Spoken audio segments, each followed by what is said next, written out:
सलाम दोस्तों, मेरा नाम डॉक्टर अली असगर है और आज की इस वीडियो में हम डिस्कस करने जा रहे हैं summary plus past paper of motion in one dimension. Motion in dimension से रिलेटेड सारी अहम बातें जो कि पास पेपर में पूछी गई हैं एमसीक्यू की शक्ल में और एमडी कैट के एग्जाम में पूछी जा सकती हैं, वो तमाम बातें आज के इस वीडियो में हम डिस्कस करने जा रहे हैं। तो सबसे पहले आपको रेस्ट और मोशन का कॉन्सेप्ट मालूम होना चाहिए कि जब कोई बॉडी अपनी सराउंडिंग के लिहाज से पोजीशन चेंज नहीं करती वो रेस्ट में है, और जब कोई बॉडी अपने सराउंडिंग के लिहाज से पोजीशन चेंज कर रही होती है तो वो बॉडी मोशन में है। फिर इसके बाद डिस्प्लेसमेंट और डिस्टेंस कवर्ड का फर्क मालूम होना चाहिए कि शॉर्टेस्ट डिस्टेंस, किसी भी दो पॉइंट्स के दरमियान जो शॉर्टेस्ट डिस्टेंस होता है वो डिस्प्लेसमेंट होता है, या पोजीशन का चेंज होना किसी पर्टिकुलर डायरेक्शन में वो डिस्प्लेसमेंट कहलाता है। जबकि डिस्टेंस कवर्ड क्या होता है? Change in position in any direction, किसी भी डायरेक्शन में पोजीशन का चेंज होना, ये डिस्टेंस कवर्ड कहलाता है। दोनों की ऐसा यूनिट जो है वो मीटर है। स्पीड क्या होती है? Change in position in any direction per unit time. अगर टाइम का उसमें आ जाए यानी distance divided by time speed है, और डिस्प्लेसमेंट डिवाइडेड बाय टाइम क्या है? वेलोसिटी। अब वेलोसिटी के लिए हमारे पास जो है वो ग्राफ है वो है डिस्टेंस टाइम ग्राफ, जो कि वेलोसिटी को शो कर रहा होता है। यूनिफॉर्म वेलोसिटी का ग्राफ स्ट्रेट लाइन होता है, वेरिएबल वेलोसिटी का ग्राफ कर्व होता है, और distance time graph parallel to the time axis. Time axis के लिहाज से अगर वो पैरेलल हो जाए तो वेलोसिटी जो होती है वो जीरो होती है और बॉडी रेस्ट में होती है।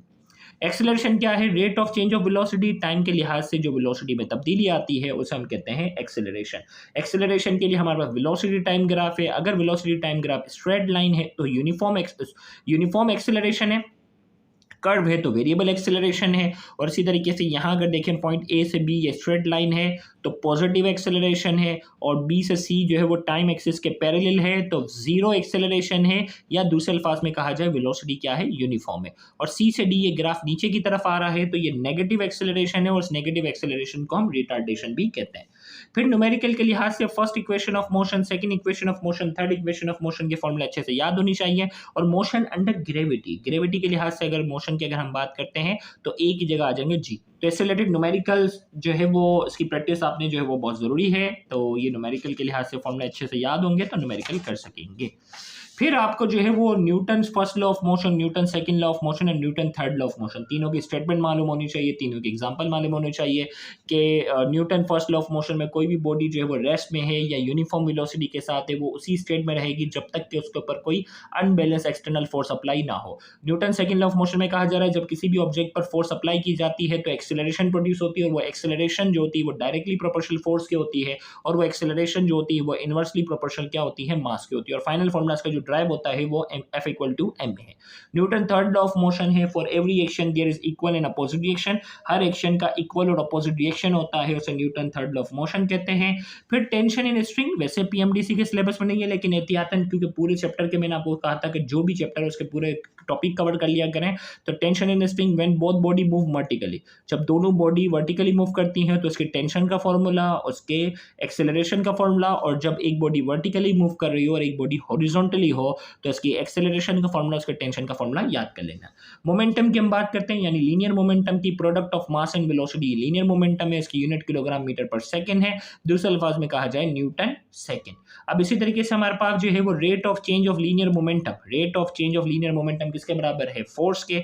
ये भी आपको एमसीक्यू का फेवरेट पॉइंट है। Law of conservation of momentum की बात की जाती है कि आइसोलेटेड सिस्टम में जो टोटल मोमेंटम होता है वो सेम रहता है। ये इसकी लॉ ऑफ कंजर्वेशन और इसकी फॉर्मूला जो हमारे पास m1 u1 बराबर है m प्लस m2 u2 equal to m1 v1 प्लस m2 v2। ये भी न्यूमेरिकल के लिहाज से बहुत अहमियत रखता है।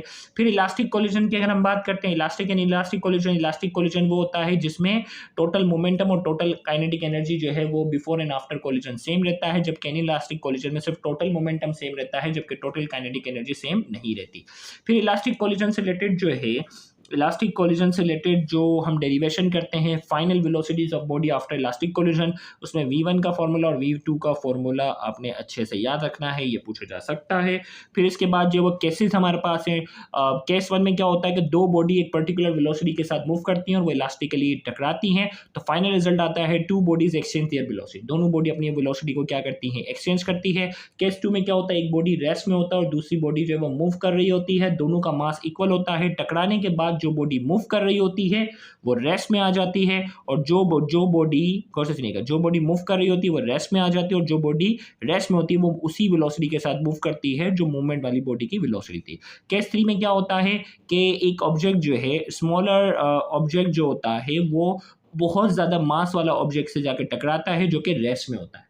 तो टकराने के बाद उसकी वेलोसिटी जो होती है वो अपोजिट डायरेक्शन में आ जाती है, वो उसी जैसे दीवार से एक बॉल मारो तो टकराने के बाद उसी रफ्तार से वापस आ जाएगी ना, अगर इलास्टिक कोलिजन होगा, और जो बॉडी रेस्ट में थी वो रेस्ट में ही रही। केस 4 में क्या होता है कि एक बहुत हेवियर बॉडी जो होती है वो मूवमेंट कर रही होती है और वो एक स्मॉलर बॉडी से साथ जाकर टकराती है, तो हेवियर बॉडी की जो वेलोसिटी होती है वो सेम रहती है, और स्मॉलर बॉडी जो होती है वो डबल वेलोसिटी के साथ क्या होती है, आगे की तरफ बढ़ती है।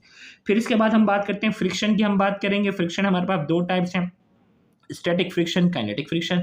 जब कोई बॉडी रेस्ट में होती है उस वक्त बॉडी और सरफेस के दरमियान जो फ्रिक्शन होती है वो स्टैटिक फ्रिक्शन होती है, और जब कोई बॉडी मूवमेंट कर रही होती है बॉडी और सरफेस के दरमियान जो फ्रिक्शन होती है वो काइनेटिक फ्रिक्शन होती है। अब काइनेटिक फ्रिक्शन को दो हिस्सों में डिवाइड कर, sliding and rolling friction. Sliding friction क्या होता है, जब किसी बॉडी को किसी सरफेस पर स्लाइड करते हैं तो बॉडी और सरफेस के दरमियान जो फ्रिक्शन होती है वो स्लाइडिंग फ्रिक्शन होती है, और जब कोई बॉडी किसी सरफेस पर रोल करती है तो बॉडी और सरफेस के दरमियान जो फ्रिक्शन होती है वो रोलिंग फ्रिक्शन होती है। अब याद रखना, स्टैटिक फ्रिक्शन काइनेटिक फ्रिक्शन के मुकाबले में ग्रेटर है, स्लाइडिंग फ्रिक्शन रोलिंग फ्रिक्शन के मुकाबले में ग्रेटर है। लिमिटिंग फ्रिक्शन क्या है, मैक्सिमम जो फ्रिक्शन होती है जब किसी बॉडी को किसी सरफेस पर स्लाइड करने ही वाले होते हैं उस वक्त जो फ्रिक्शन आती है वो मैक्सिमम फ्रिक्शन होती है, उसे लिमिटिंग फ्रिक्शन कहते हैं। और लिमिटिंग फ्रिक्शन का फॉर्मूला है F बराबर है म्यू नॉट आर। आर जो है वो normal reaction of the surface को क्या करता है, रिप्रेजेंट करता है। फिर जो है वो फाइनली स्टोक्स लॉ की बात करेंगे। स्टोक्स लॉ फ्लूइड फ्रिक्शन को शो करता है, इसका फॉर्मूला याद रखना है। इसमें ईटा जो है वो कोफिशिएंट ऑफ विस्कोसिटी को शो करता है, आर रेडियस ऑफ स्फीयर को, वी वेलोसिटी ऑफ स्फीयर को शो करता है। इंक्लाइन प्लेन की अगर हम बात करते हैं, वैसे ये भी पीएमडीसी के सिलेबस में नहीं है लेकिन एहतियातन फॉर्मूला याद करने में कोई हर्ज नहीं है। जब कोई बॉडी इंक्लाइन प्लेन पर मूव कर रही होती है और उस प्लेन पर जो है वो फ्रिक्शन मौजूद होती है तो उस वक्त एक्सीलरेशन का फॉर्मूला आता है where there is a friction, और जब फ्रिक्शन नहीं होती, फ्रिक्शनलेस इंक्लाइन प्लेन का फॉर्मूला ये है। तो ये तमाम जो टॉपिक्स जो अभी तक हमने डिस्कस किए वो न्यूमेरिकल के लिहाज से बड़ी अहमियत रखते हैं, तो न्यूमेरिकल की इसकी प्रैक्टिस के हवाले से जो है वो कुछ वीडियोस हम आपको भेज देंगे, तो उसकी आप प्रैक्टिस इंशाल्लाह कर लेंगे तो आपको बहुत ज़्यादा फायदा होगा। Thank you very much. Allah.